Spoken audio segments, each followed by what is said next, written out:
Hola, ¿cómo están? Hola, profesora, buenos días.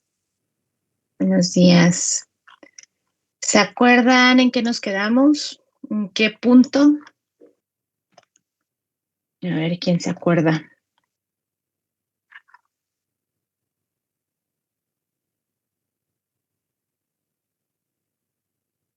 ¿No, nadie? ¿En qué punto nos quedamos?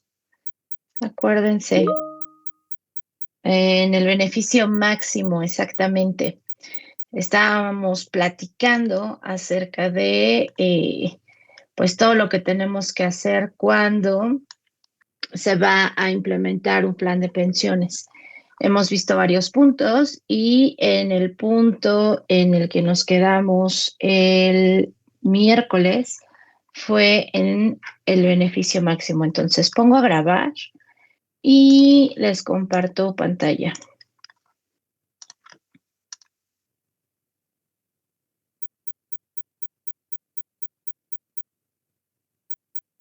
Ahí está. Entonces, revisamos ya de beneficios, el beneficio que se tiene que establecer como beneficio base. Ya vimos en qué casos sí es obligatorio, en cuáles, pues realmente qué es lo que se estaría estableciendo dependiendo del tipo de plan. Vimos que algunas empresas pues establecen beneficio mínimo garantizado y también vimos para qué tipo de planes no es obligatorio y para cuáles es opcional. Y ahora con respecto al beneficio máximo. El beneficio máximo para planes de beneficio definido es opcional. Entonces, eso es lo primero. ¿Cómo será para los planes de contribución definida? ¿Será opcional o no se podrá o será obligatorio? ¿Qué dicen? Dejen abro el chat para tenerlo aquí a la mano.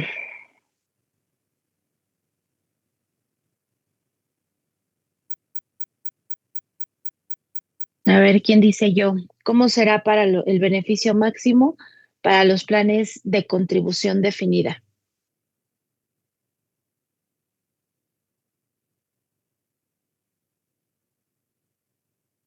¿Opcional o no deberá de existir? Yo creo que no debería existir, ¿o sí? No debe existir porque para planes de contribución definida, de acuerdo a cómo es el funcionamiento del plan en sí, eh, pues las personas que cumplan con los requisitos de jubilación, eh, lo que se van a llevar es el 100% de la cuenta individual. Entonces, es el 100% de la cuenta individual del tiempo que hayan ahorrado, ya sea la empresa, ellos o en conjunto, y pues lo que se haya decidido ahorrar. Entonces, para planes de contribución definida, el beneficio siempre es el 100% de la cuenta individual. No hay beneficio mínimo garantizado y no hay beneficio máximo. Para los planes mixtos, ¿cómo creen que sea? ¿Que exista o que no exista?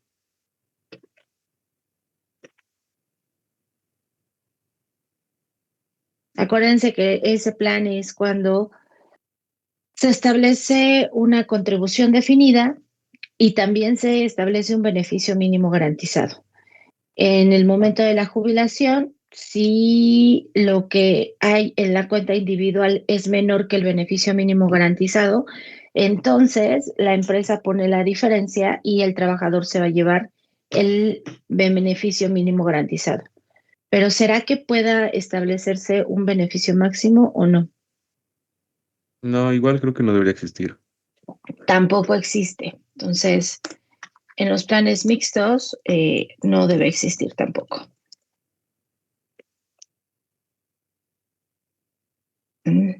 Y lo mismo para los planes híbridos.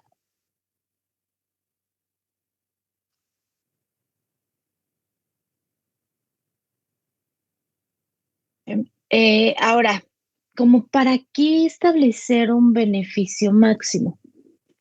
Normalmente, cuando se está haciendo el diseño del plan de pensiones, eh, pues dentro de las cosas que se tienen que revisar está el análisis de la información de los trabajadores de la empresa.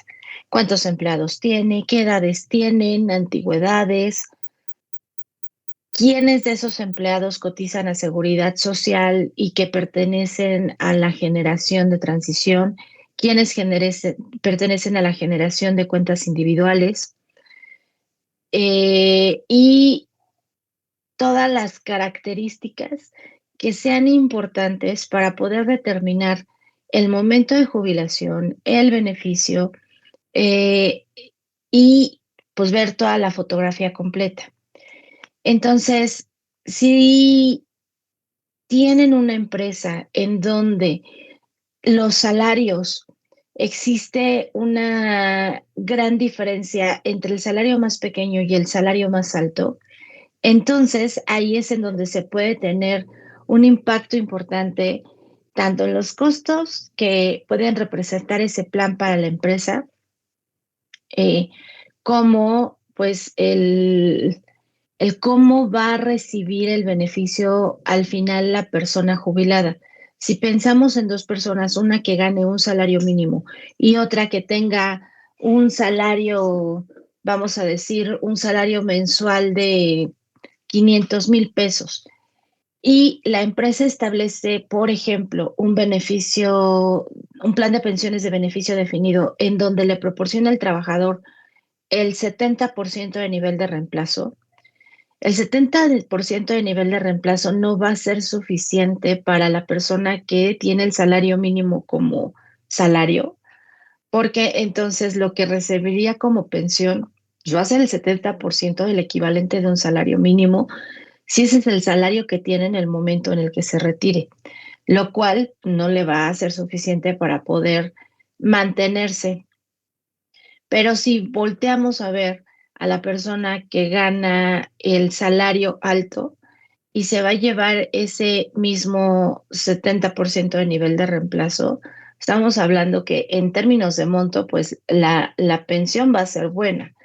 Y pues el gasto que se genera en diferentes niveles de ingreso, pues es diferente. Entonces, muchas veces cuando se establece el beneficio básico, el beneficio máximo, lo que se busca en el momento de diseñar el plan es limitar, poner un tope para el costo que va a representar para la empresa el pagar esos beneficios.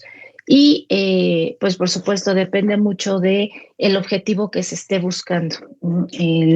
A lo mejor se quiere garantizar, por ejemplo, que las personas tengan un nivel de reemplazo que les pueda ayudar a mantenerse, a cubrir sus gastos, considerando tanto la parte de seguridad social como la parte del plan privado. Y entonces, pues hay que ver qué pasa con los salarios pequeños y entonces establecer beneficios mínimos, qué pasa con los salarios altos y si es necesario, pues establecer estos topes máximos. ¿Vale? Entonces, vamos a dar una repasada rápida de los puntos que tenemos que ver para el diseño del plan, que es el grupo elegible, el tipo de plan, los requisitos de jubilación, el tipo de jubilación, el beneficio, beneficio mínimo garantizado, beneficio máximo, y de ahí nos vamos a pasar a los tipos de pago. En el tipo de pago, eh, debe de existir un tipo de pago que esté definido por default. Si el plan, generalmente los planes, cuando definen el tipo de pago, estamos hablando que ese tipo de pago normalmente se establece como una pensión mensual, vitalicia, normalmente. Hay otros planes que ponen por default otros tipos de pago, como por ejemplo, puede ser pensión, que sea en lugar de pensión mensual, pensión quincenal. La verdad es que la mayoría de los planes que encontramos privados hacen los pagos de estos beneficios de manera mensual, pero no es que tenga que ser así siempre. Me ha tocado ver que son pensiones quincenales cuando se trata de colegios, cuando le dan los planes de pensiones al personal que trabajó en colegios, pero igual tampoco es un arreglo, se lo pueden proporcionar de manera mensual o pueden proporcionar de manera quincenal, pueden ser pensiones garantizadas, vamos a ponerle vitalicias, pensión vitalicia garantizada N años.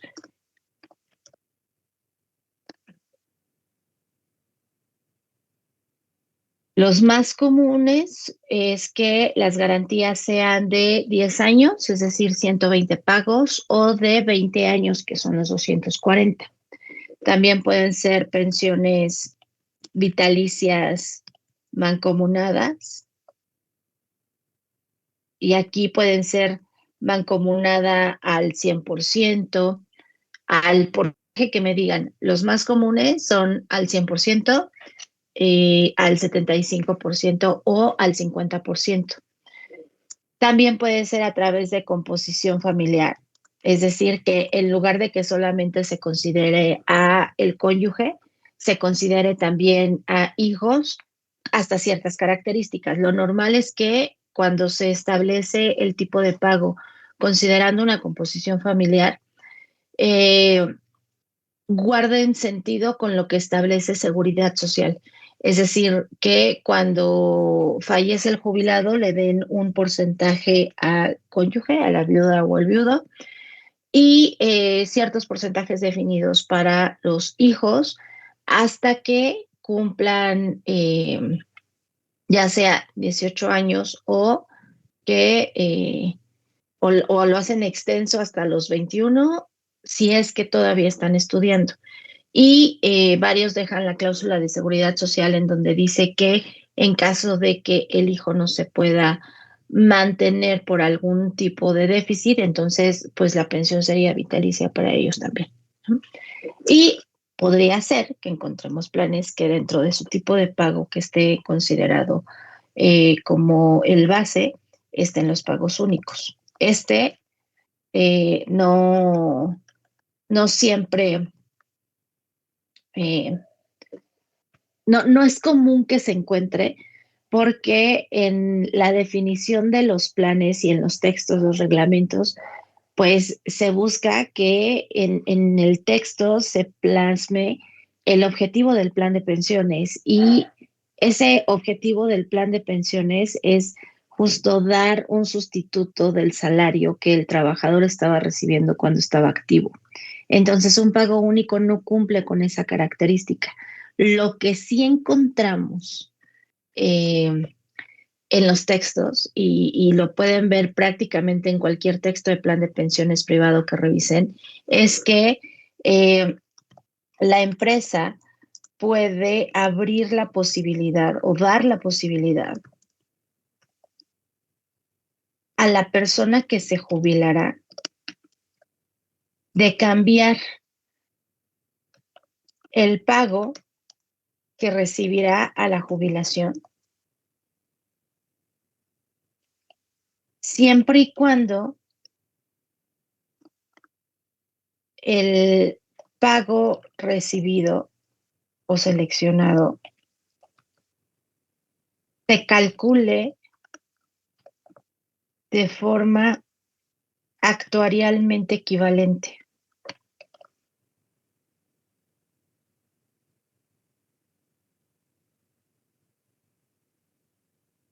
¿Qué quiere decir esto? Que a valor presente, tanto la pensión que se tenía considerada como base como por la que se quiere intercambiar a valor presente actuarial represente exactamente lo mismo. ¿Para qué? Para que quien absorba esa diferencia sea el jubilado que va a intercambiar el tipo de pago.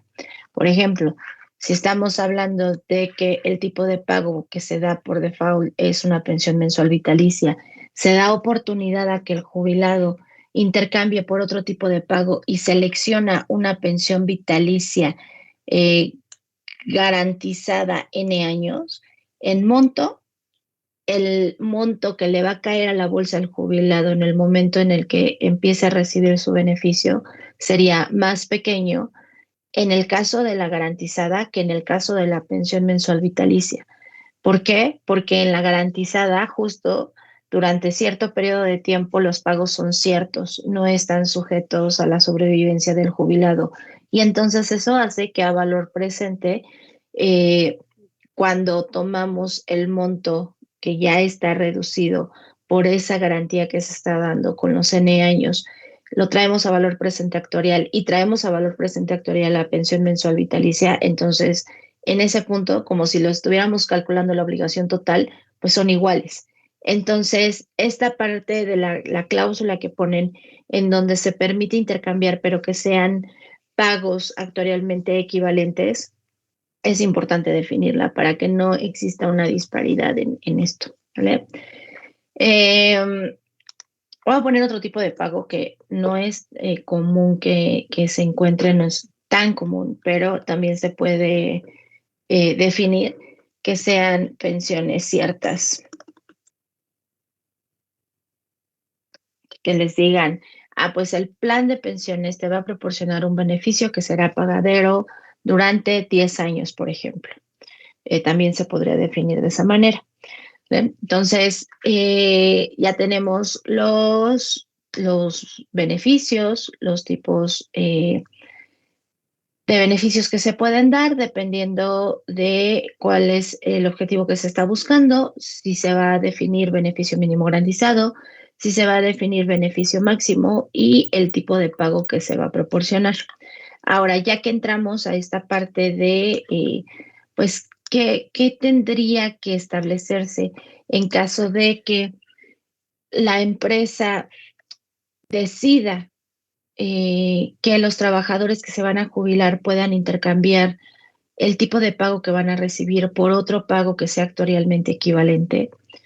Y si pensamos en esas equivalencias actuariales, entonces, va a regresar un punto, algo importante cuando se define el beneficio, pensemos en la parte actuarial, en todos esos ejercicios que ustedes han hecho donde calculan la obligación que la empresa está asumiendo por establecer el plan de pensiones.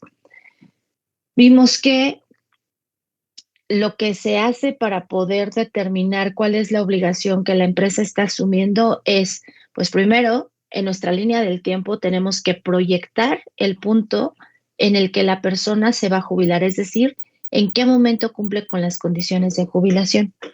Una vez que estamos en ese punto, entonces, estimar también a valor futuro las variables que van a influir en el cálculo, por ejemplo, antigüedad o también podría ser salario.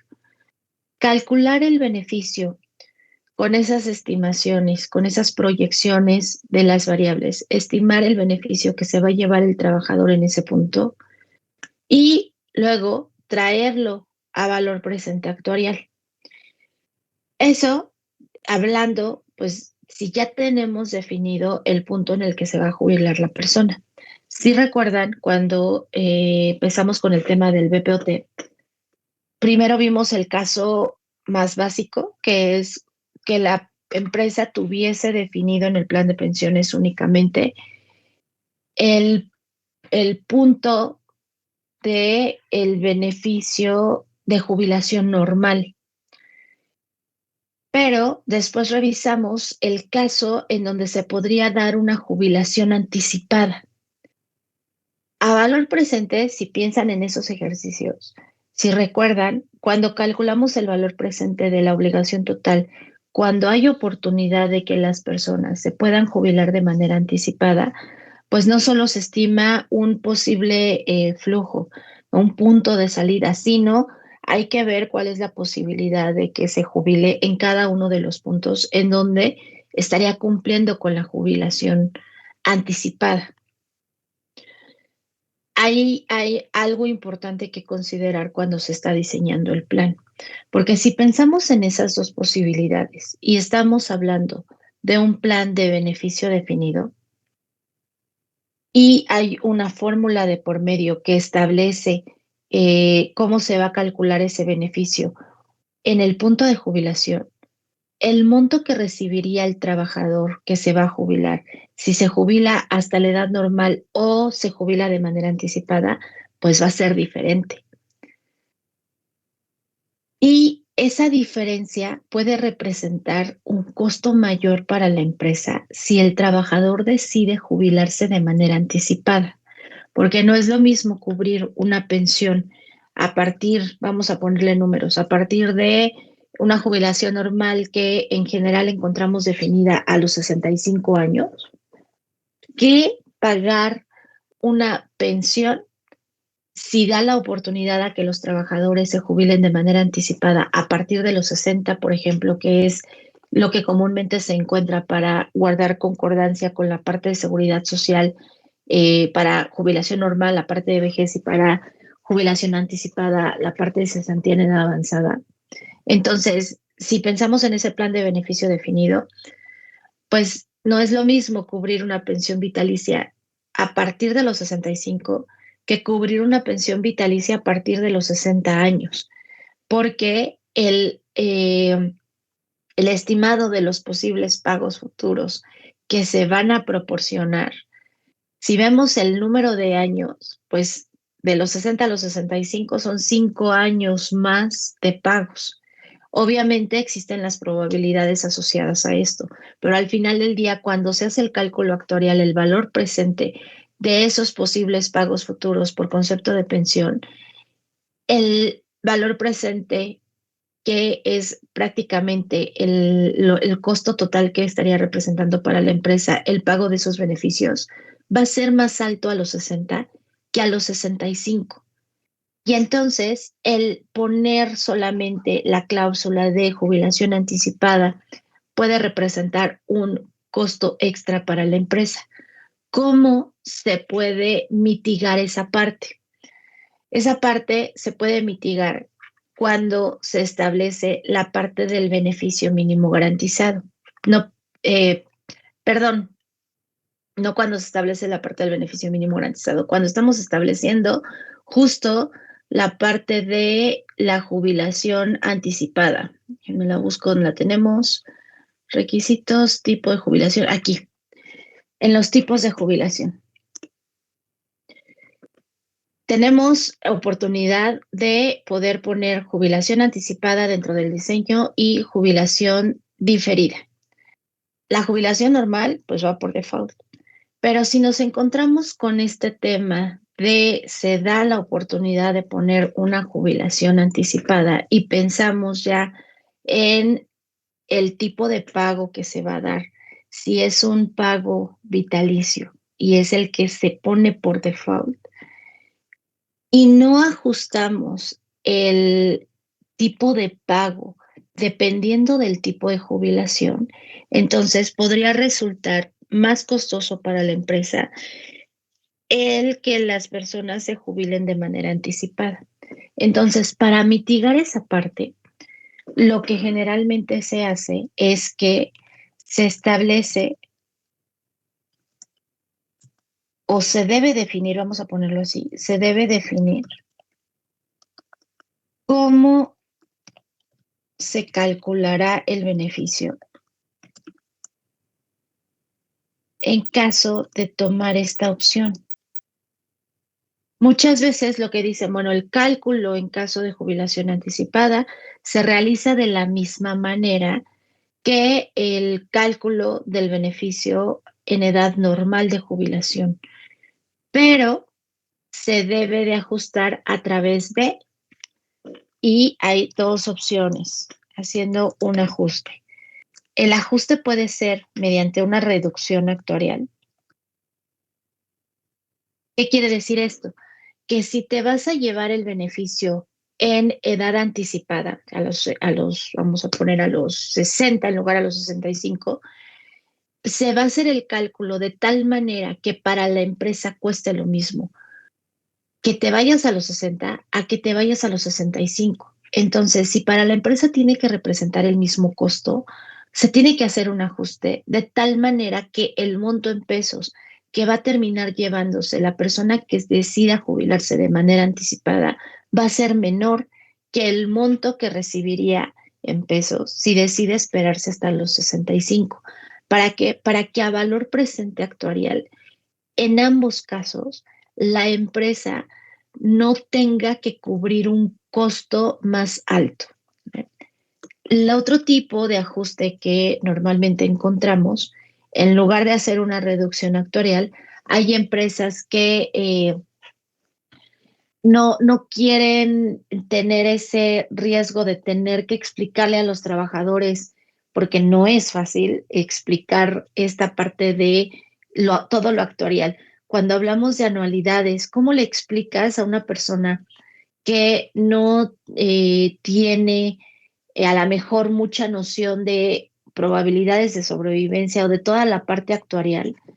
Eh, ¿Cómo le explicas cómo funciona una anualidad para que tú puedas tener una equivalencia entre un pago mensual y un pago único, por ejemplo? ¿O cómo le explicas cómo vas a hacer el cálculo, cómo vas a reducir el monto que va a recibir si en lugar de jubilarse a los 65 se jubila a los 60? No es algo sencillo de explicar. Entonces, hay empresas que en lugar de tomar la opción de hacer una reducción actuarial para que los costos sean los mismos para ella y no represente algo extra esta parte de jubilación anticipada, lo que hacen es establecer una tabla de reducción por porcentajes. Y generalmente la que utilizan, ¿cuál creen que sea? Establecen, pues si te retiras, voy a darte oportunidad de que te retires a partir de los 60 años, pero te vas a llevar tanto por ciento si te vas a los 60, tanto por ciento si te vas a los 61, a los 62 y te llevas el 100% si te vas a los 65, que es la edad normal de jubilación. En nuestro ejemplo que estamos hablando. Cuando hacen esa tabla de reducción, normalmente se basan en la de seguridad social para que, pues igual, guarde concordancia tanto las edades normales y anticipadas de jubilación como cómo se va a calcular el beneficio si se van de manera anticipada.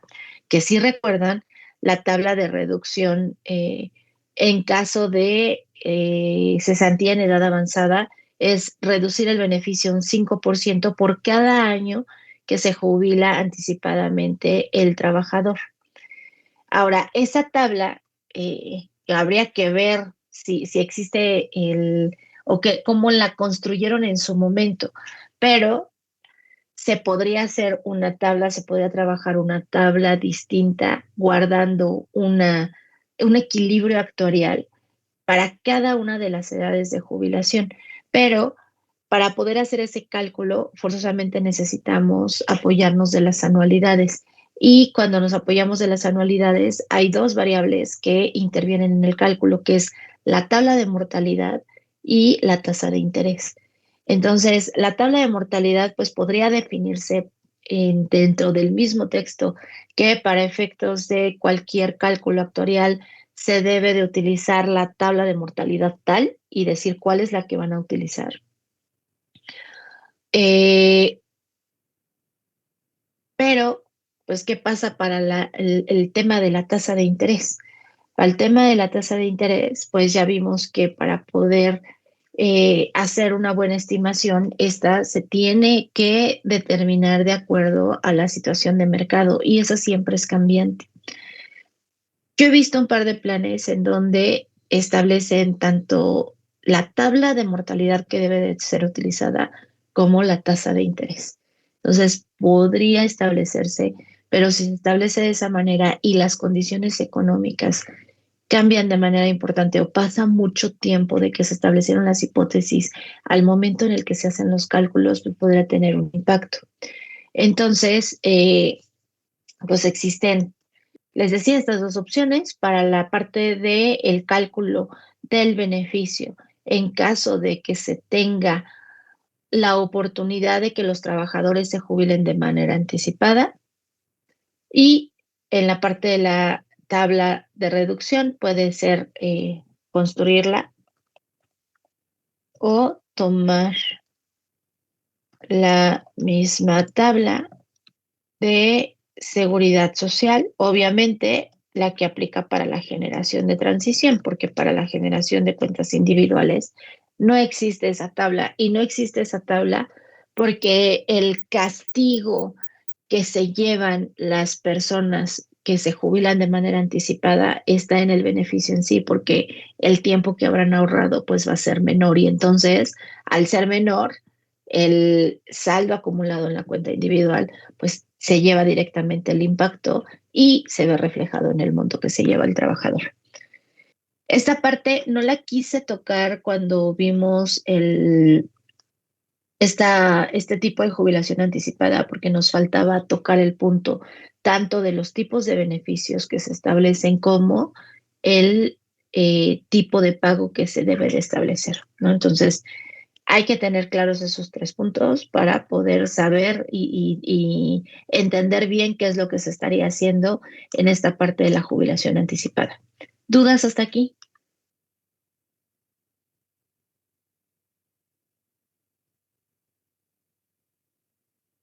Creo que no. ¿No? Ok. Ahora, para finalizar este punto que estamos revisando de los tipos de pago.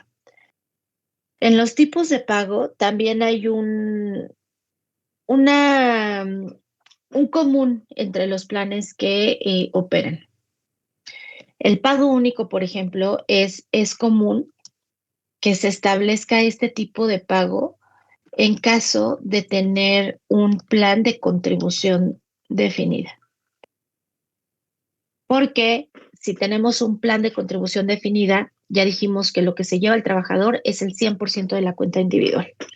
Y entonces hay una bolsa y esa es la bolsa que se tiene para pagar el beneficio.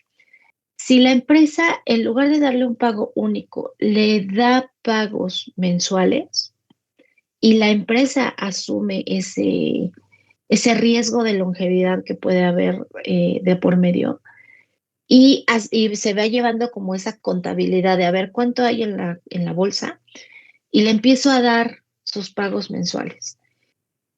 Si se hace el cálculo de tal manera que se considere la anualidad que consideramos para hacer estas equivalencias de pago, entonces vas haciendo la contabilización. Y puede ser que la persona fallezca antes de que se haya agotado su bolsa, o puede ser que la persona viva más de el tiempo que le duró la bolsa de su cuenta individual. Y entonces hay de dos, si la empresa decide asumir ese riesgo de longevidad, lo cual no se ve comúnmente, porque ya en la definición del beneficio está implícito que pues es lo que se junta para él, el jubilado, pues ese es el recurso que se le va a asignar. Ahora, la manera en que podría establecerse el tipo de pago equivalente si la empresa y el jubilado no deciden no dar un pago único y la empresa no quiere correr con ese riesgo de longevidad, es que se haga un pago como el pago programado que se establece en seguridad social. Pues vamos a establecer los montos que te vas a llevar de manera mensual y esos montos van a finalizar cuando la bolsa se termine. O se podría ir haciendo un ajuste, un cálculo anual en donde se va haciendo el balance y se puede ir modificando el pago periódico que va a recibir el jubilado de acuerdo al saldo que vaya quedando en esa cuenta individual. Ahora, ¿cómo se va a mover el saldo? El saldo de la cuenta individual puede ser estático, que no es lo ideal, es decir, que se saque del fondo del plan y se tuviese en una cuenta en donde no genera nada. Lo ideal, si se decide que se va a intercambiar por un pago periódico, es que esa cuenta individual siga generando rendimientos y siga creciendo. Y entonces, pues ese balance no solamente podría estar en contra de el pago, es decir, que vaya a disminuir el pago en algún momento si el jubilado vive más de lo que se esperaba, sino puede guardarse cierto balance si se invierte y obviamente se generan rendimientos. Entonces, se empieza a abrir, si se dan cuenta, un, una gama de posibilidades, el abanico de todas las diferenciaciones que puedes hacer cuando estás trabajando en el diseño del plan es muy amplio y hay muchas combinaciones que pueden hacerse de todas estas características que hemos estado hablando. Importante siempre tener en cuenta el objetivo que se está siguiendo y no solamente ver las características de los planes de pensiones de manera individual. Ah, pues una cosa es el tipo de plan, otra cosa es eh, los requisitos de jubilación, otra es el beneficio, otra es el tipo de pago. Si bien todas son características individuales que deben de establecerse para el plan, no son independientes porque dependiendo de qué se decida poner en cada una de esas características, se pueden ir mitigando riesgos, diferentes tipos de riesgo, al momento de establecer el conjunto de características para tener el plan, el diseño del plan completo. Que si solo voy a poner, por ejemplo, edad de retiro en los requisitos de jubilación y no voy a poner antigüedad y estoy hablando de un plan de beneficio definido, pues entonces podría o sugeriría poner en el cálculo del beneficio definido, del plan de beneficio definido, que esté involucrada también la variable de antigüedad, para que, si bien no la estoy considerando para que el trabajador que se jubile no tenga que cumplir ese requisito, no resulte demasiado costoso para la empresa porque ya estoy cubriendo esa parte al involucrar la antigüedad en el cálculo del beneficio. Y así para cada uno.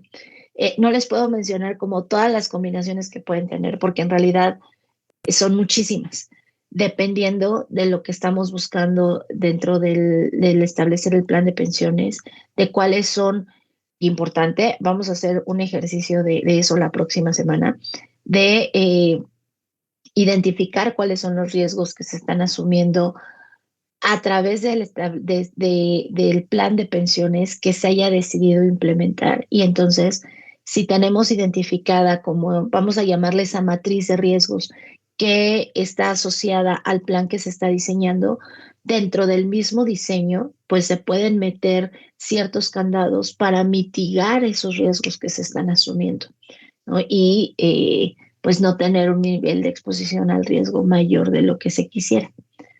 ¿Dudas hasta acá? ¿No? Ok. Entonces, esos son las cosas que debemos de establecer cuando se está diseñando el plan. Una vez que se trabajó en este diseño de plan, acuérdense que de los primeros pasos es, pues bueno, si la empresa ya decidió implementar un plan de pensiones, siguiente paso es, pues vamos a ver qué tipos de planes se pueden adaptar a los objetivos que se están buscando. En la práctica, si ustedes van a un despacho que se dedica a este tipo de análisis y a implementar planes privados de pensiones, lo que hace generalmente el actuario es decirle a la empresa, pues mira, de acuerdo a las características de tus trabajadores, al monto que puedes asignar como presupuesto para esta nueva prestación que vas a proporcionar a tus empleados, a los objetivos que estás siguiendo, pues considerando toda esa parte, te puedo recomendar el plan ABCD.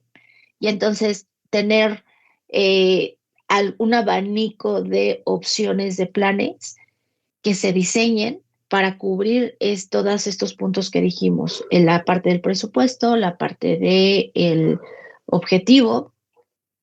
Y entonces, una vez que se presentan, obviamente cuando se presentan las opciones de estos diseños de plan, pues también una parte importante es de poder compararlos. Y la comparación siempre es costo-beneficio. ¿Cuánto me va a costar y ese costo que representa para mí como empresa, ¿qué beneficio representa para los trabajadores? Y si se está incluyendo en esa parte la posibilidad de que el trabajador también ahorre para su retiro, ¿cuánto le va a costar al trabajador? ¿Y qué le va a representar como beneficio ese costo en el momento en el que se jubile? Una vez que se hace todo ese análisis comparativo, pues entonces el siguiente paso a dar es, pues queda del lado del tomador de decisión en la empresa, porque presentadas las opciones que tiene o que se le recomiendan, porque las opciones pueden ser numerosas, pero las que se le recomiendan, entonces quien tome la decisión en este punto es donde va a tener que decir, ah, pues mira, nos interesa o nos convence más ese diseño de plan ABCD o las posibilidades que se le hayan presentado. Pero ese es el siguiente paso, que ya le corresponde a la empresa. Es importante tener en cuenta que durante todo el proceso del diseño del plan, no va solo el actuario, tiene que ir en conjunto con los tomadores de decisiones de la empresa, porque eh, todas las características que se definan deben de ser, vamos a utilizar, a ponerlo como autorizado, deben de ser autorizadas por la empresa, pero en realidad se toman en conjunto esas decisiones, porque al final del día quien asume la responsabilidad del pago que se deriva del plan de pensiones, pues es directamente la empresa, ¿vale? Entonces, se hace el diseño, el tomador de decisión de la empresa o todos los involucrados como tomadores de decisiones en la empresa deben seleccionar el plan que quieren implementar. Y una vez que deciden cuál es el plan que quieren implementar en la empresa, el siguiente paso es la elaboración del plan de pensiones. El plan de pensiones, el texto del plan de pensiones es un documento donde se van a establecer todas las reglas de operación del plan. Y las primeras reglas de operación del plan son justo todos estos puntos que vimos para el diseño, pero ya con lo que se va a proporcionar en específico. ¿Quién es el patrocinador de la empresa? ¿Quién es el grupo elegible? ¿Cuál es el tipo de plan que se va a proporcionar? ¿Qué requisitos de jubilación tienen que cumplir? ¿Cuáles son los tipos de jubilación que hay opción de tomar?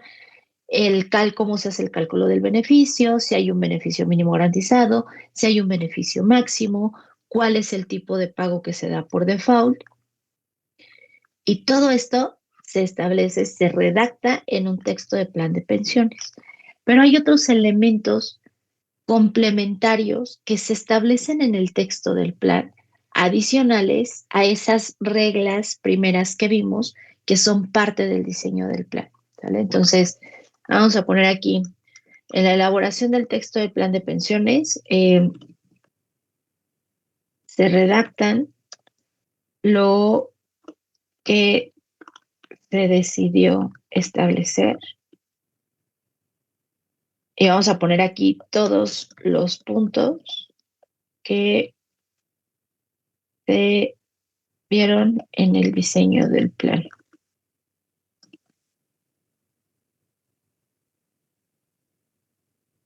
Y hay otros puntos adicionales. ¿Cuáles son esos puntos adicionales?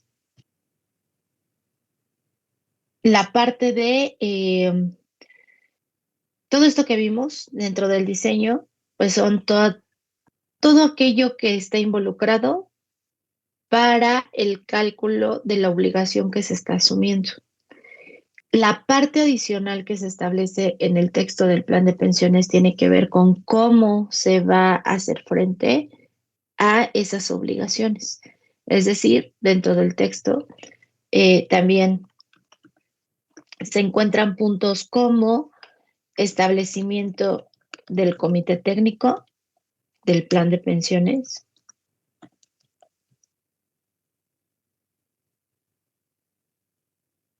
eh, la parte del fondeo, que es cómo se va a fondear el beneficio.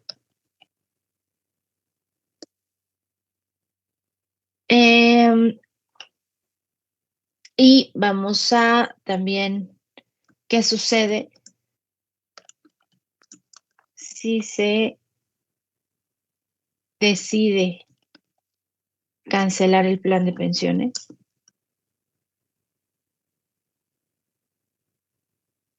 Porque acuérdense que un plan de pensiones privado es adicional. En México no son obligatorios proporcionarlos. Entonces, al ser adicional, la empresa, siempre en el texto del plan encontramos una cláusula en donde la empresa se reserva el derecho a cancelar o modificar, al revés, a modificar o cancelar el plan de pensiones, dependiendo de las necesidades de la empresa. Si dentro de todo su contabilidad llega a un punto en donde se dan cuenta que ya no es sostenible dar este beneficio, entonces muchas veces se decide reducirlo y lo más drástico es que decidan cancelarlo porque ya no pueden cumplir con sus obligaciones. Y es importante que en el texto del plan se establezca qué va a pasar si se cancela ese plan. ¿Qué va a pasar con los que ya estén jubilados? ¿Qué va a pasar con y estén recibiendo un pago? ¿Qué van a pasar con aquellos que ya habían cumplido los requisitos de jubilación pero siguen trabajando? ¿Qué sucede si hay personas que estaban ya cumpliendo un requisito de jubilación anticipada? ¿Qué va a suceder si se estaban haciendo aportaciones porque el tipo de plan era de contribución definida o mixto? ¿Qué va a pasar con ese recurso? Entonces, como el texto es el documento en donde se redactan todos los puntos a cubrir para que el plan pueda operar, también hay que pensar en esas posibilidades, ¿sale? Pues listo, vamos a dejarlo hasta aquí porque ya son las 8. Que tengan bonito fin de semana. Nos escuchamos la siguiente.